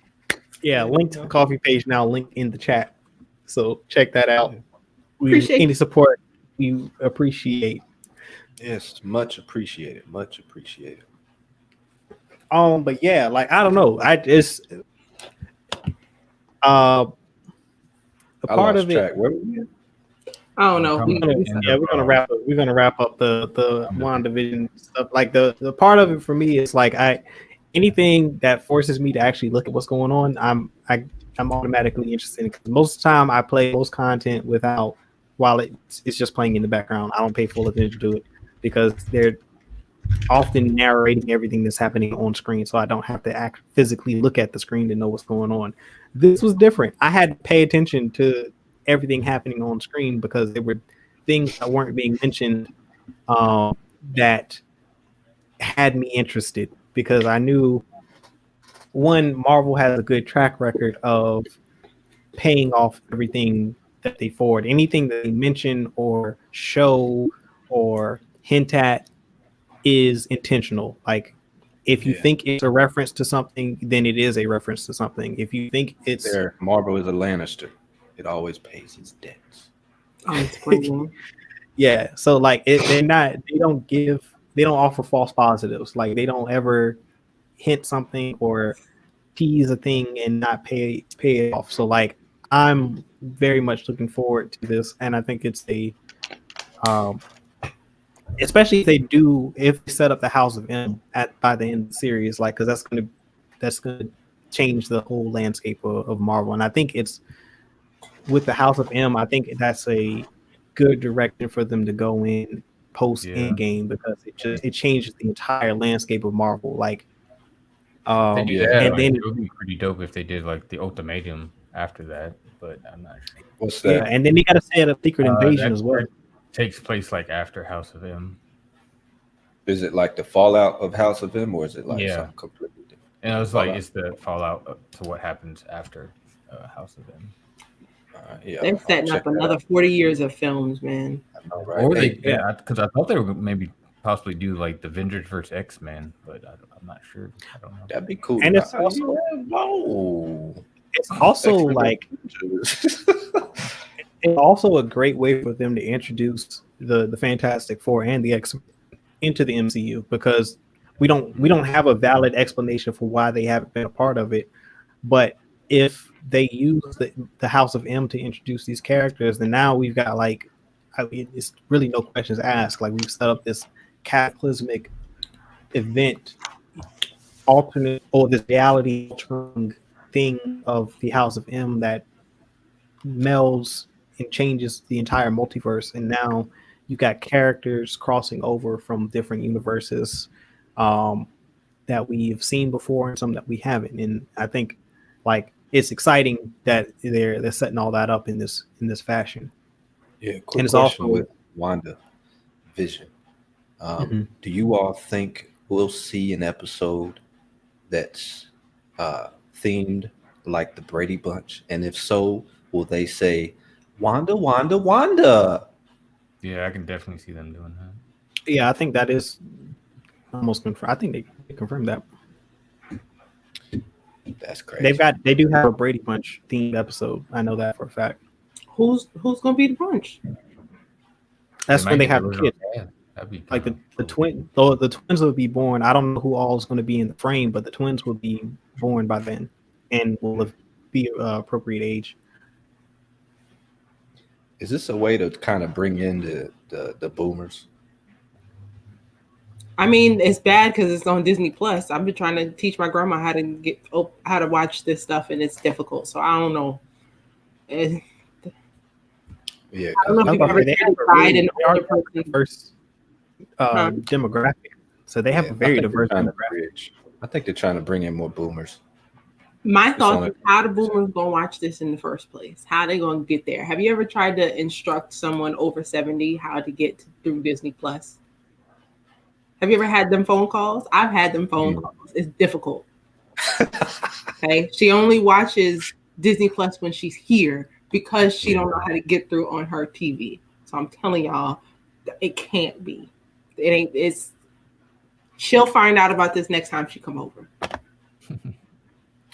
Oh man, T-Rev made a comment about House of M and the mutants. That could be a device to bring in the X-Men. If there's like a fallout of mutants, and X-Men comes in to try and do something about it. It's interesting. Yeah, I also Mephisto makes her do that, doesn't he? Doesn't he influence Wanda to basically do what happened in X2, was like kill all the mutants or kill all the humans? Doesn't that happen? And that's where the word mutant comes into play after that too. Yeah, I've heard that the word mutant is going to be used in either in this show or in Multiverse of Madness. Hey, I'm here for it. That's going to be great because I'm tired of calling them superheroes. Like, I know that's what they are, but I want to call them a word. What they call them in Enhanced? They were also using that in they were also using that in the Agents of S.H.I.E.L.D. show on ABC. No. What was it? Enhancements or enhanced? Enhanced individuals is what they were referred to as. Okay. Yeah. A mutant is just going to make this so much easier. Now we can call everybody as mutant. I'm not about to call a mutant an enhanced individual. Like, no. Said miracles. Like, nah, it's a mutant. Oop. Yo, that'd be cool to see Doom and Magneto. Yeah, Trey, that'd be Well, hopefully they'll finally get right. Now they can finally get on it though. I feel you, Auntie, because Lord knows. Man, yeah, I don't know. I have no. I don't know. It's. I don't know. It just like if this show, the only value is his Easter eggs. Why not just create like an event online? Call it the Marvel Scavenger Hunt event, where we all participate in some Easter egg hunt online or something. It's interactive. You know, it's different. It's revolutionary. Not this. I mean, because of Disney Plus, now they can make shows out of whatever they want. So I think this might also be, the fact that we want a movie from them and we haven't gotten one from a while. So now all we have is WandaVision and people aren't happy with it. It is not a film. It is a show. So that could be the difference in that. It's not like they called it a movie because it's not that. Thinking about it that way might make you feel a little bit better, especially knowing that Falcon and the Winter Soldier is a film broken into several parts. It's not a show like WandaVision is. But I do agree some sort of interactive manhunt would be dope, and that would help with the show too. Yeah. I was thinking, would I enjoy this show more if it was not in the genre of superhero stories? So if it was just like a regular mystery drama on Amazon Prime or something, and I'm watching it, would I have more interest in it? I think I might.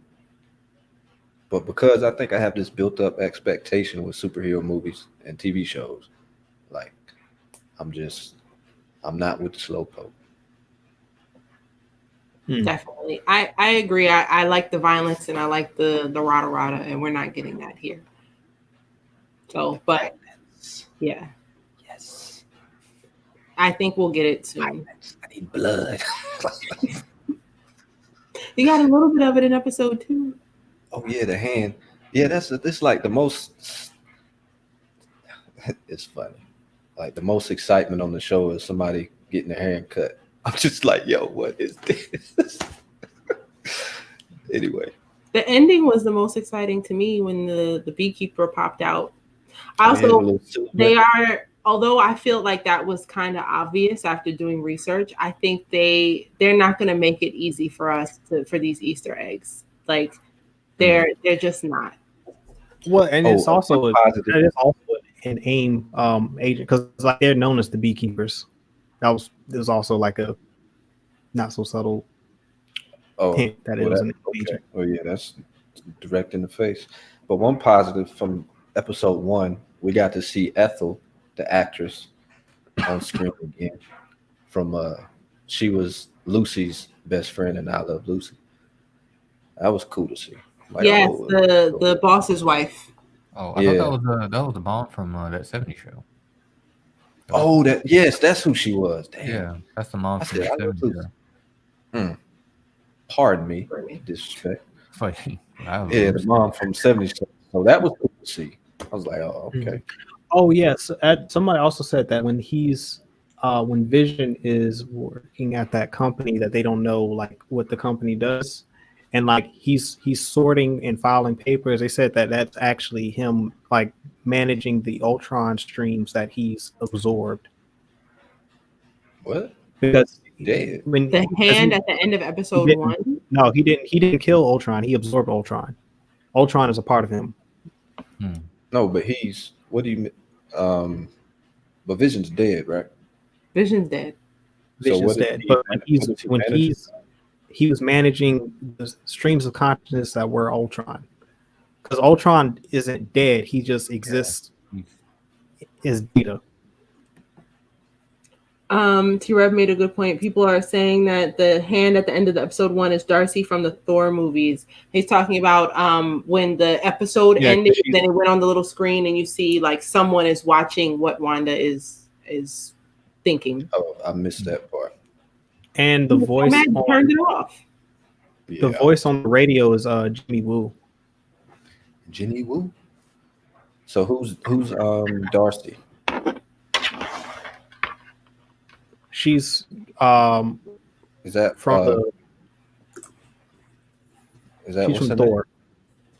She's the scientist. And Anakin's wife? Who wore that red hat? Yeah.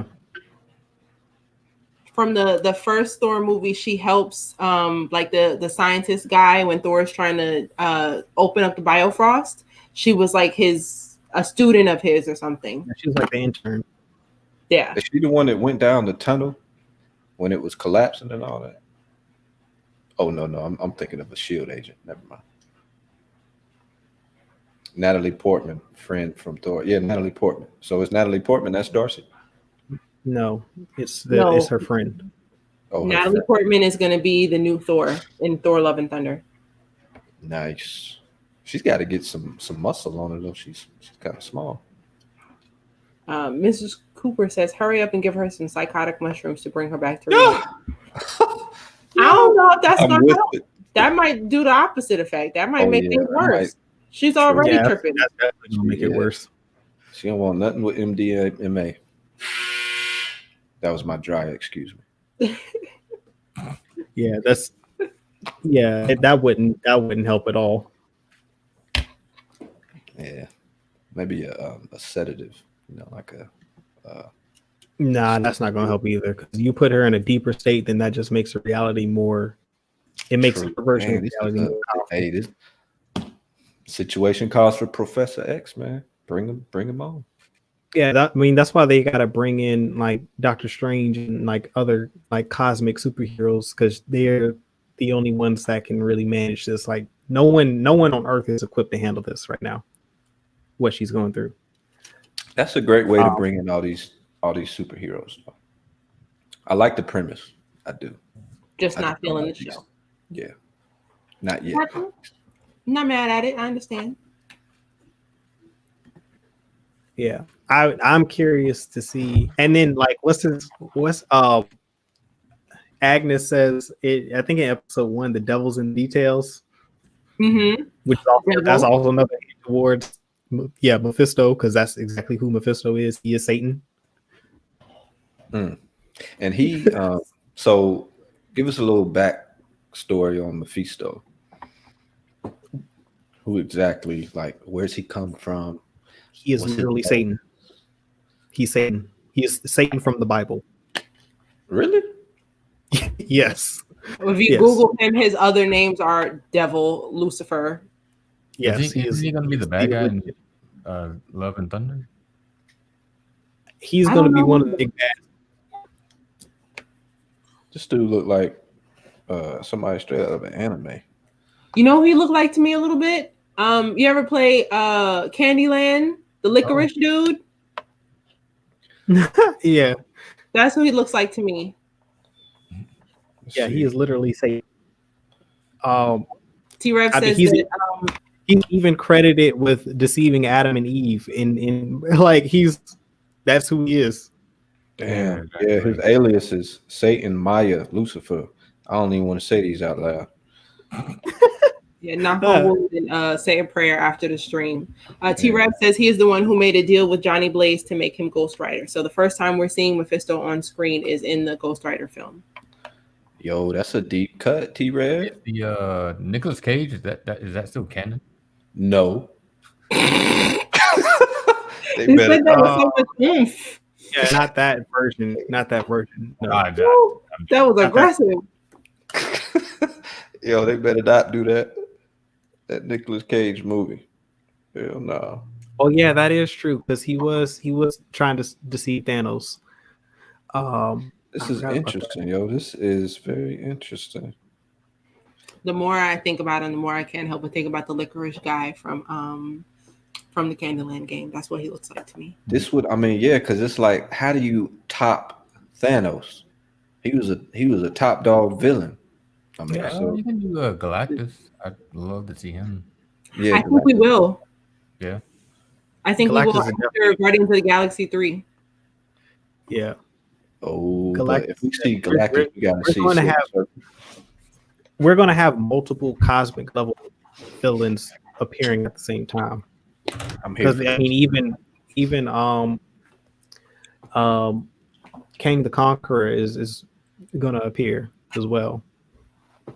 Yeah. And so like we'll have multiple like villains, cosmic level threats. Galactus, Kang, Mephisto, like floodgates. they're gonna have to get a bigger team of Avengers, like which is why it's good. We're gonna get the Fantastic Four and the X-Men.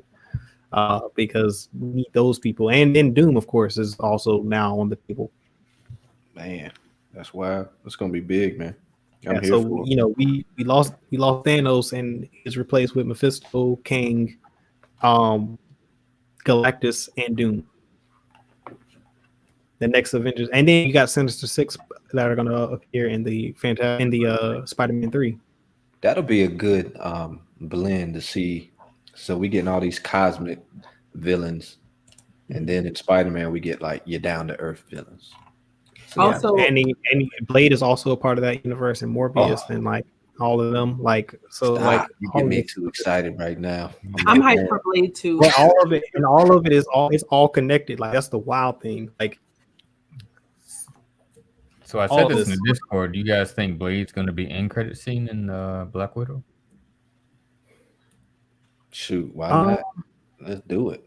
We might get a Morbius one instead because we haven't gotten to see much or hear much about Morbius. I would expect a Morbius end credit scene. I did see that rumor that Morbius was. I saw that rumor that Morbius was going to appear in an end credit scene. Also, another villain that people kind of forgot about is Dormammu. Dormammu. Oh yeah. Oh god. I forgot about did not die in Doctor Strange. Doctor Strange and Dormammu made an agreement. He was like, "Look, let's just agree to disagree here. Let me let you go, and I'll handle this. You go take over another planet." And I do believe Dormammu will have connections to Shang-Chi also. So we're gonna get to see him. No, he is tied to that story Wow. So yeah. Gonna be big, man.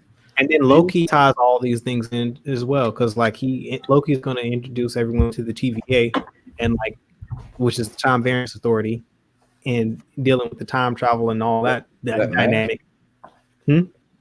That's math. What, Time Variance Authority? Yeah. Was that some level of algebra? NBA? What are we talking about? Trigonometry? You're killing me right now. Oh man. All right. Yeah.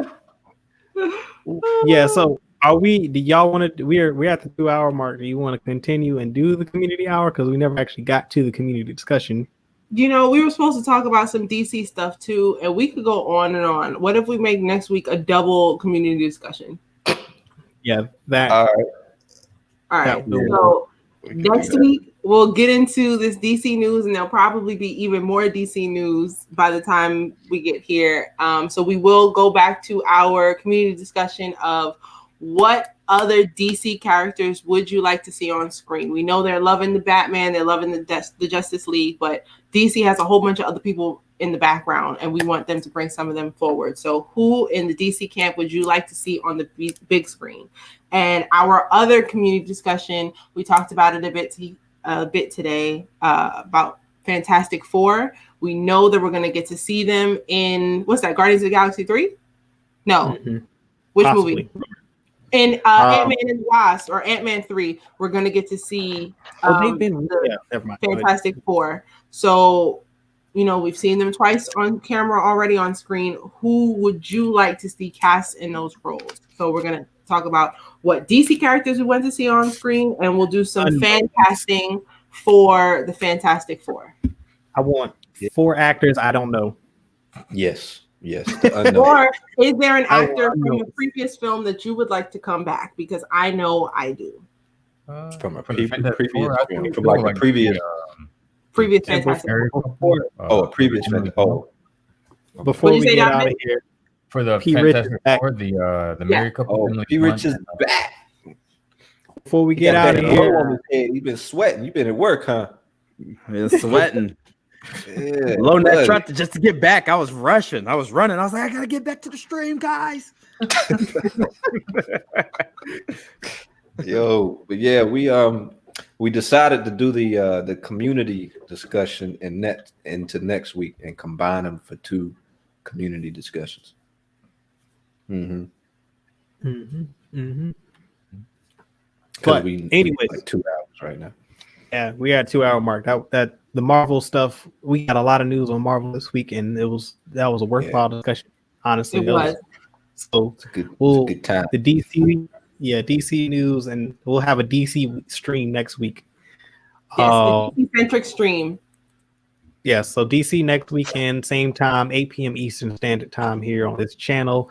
Make sure you join us tomorrow. We'll start by Beacon at 7 p.m. Eastern Standard Time. We'll be talking about the relaunch of LucasArts, aka now known as Lucasfilm Gaming. Yes. We will be talking about the High Republic comic, the first issue, which came out this week as well. And continuing the High Republic discussion and speculating on video games we want to see from Lucasfilm Gaming. So that will be a fun stream tomorrow. So be sure to tune in for that.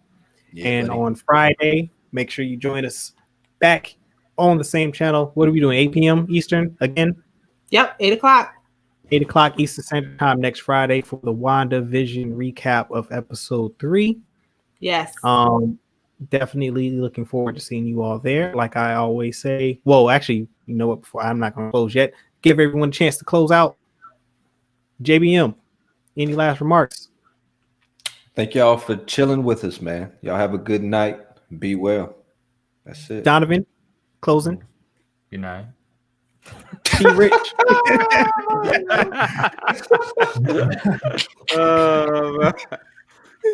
Hey, man. Good night. Sorry I missed the streaming. It's all good, man. You want to be doing Save the Airwaves Productions, man. Tell them what Save the Airwaves is again. You know, making movies, guys. You know, you could go down to Instagram, Save the Airwaves. You can check out what we've been filming for the last couple days. And yeah, I'm excited to share that. We got a bunch of movies, short films lined up this year. Yeah, a lot of written content out here for distribution sale. Come on, buy it. Come on, buy us. And Mike, where can they find us on social? They can find us at Certified Gumbo on Twitch, Twitter, Instagram, Facebook. Thank you, T-Rev, for the special shout out. I can be a dude for today. I don't mind. I didn't feel left out. Wait, is dude gender inclusive now? Is it just gender neutral? Is dude a gender neutral term? Yes, we're gonna say yes. Yeah, I felt included. I didn't feel excluded in that, T-Rev, but I do appreciate my special shout out. We could end the night with that up there. I don't mind. But yeah, follow us on all socials. Subscribe to our YouTube channel. Like this video. Please buy us some coffee. And yeah, just make sure you join us in the Discord. We have conversations like this all day, every day about anything. We've recently started talking up sports some more. We just added a new book channel to the Discord. So please join us on Discord. We would absolutely love to hear from you. Mm-hmm. Yeah. Oh, special shout out to Belinda too for joining. Oh yeah. I saw her. I saw your comment earlier. Thank you for hopping in and watching. I tuned in for the whole 2 hours. That's what I like. Glad to have you back, Belinda. Yeah. So it's been awesome. We appreciate the support. Make sure you continue to share the videos out even after we posted and done the live streams. Make sure you get them out to as many people as you can. That helps significantly. We are on the road to 1,000 subscribers by May, so we need as much help as we can get to get the word out. Word of mouth. But we appreciate all the support that we have gotten thus far, man. We cannot understate how much that matters to us. We're extremely appreciative, grateful for your support. And like I always say, peace, love, blessings, and may the force be with you always. Peace.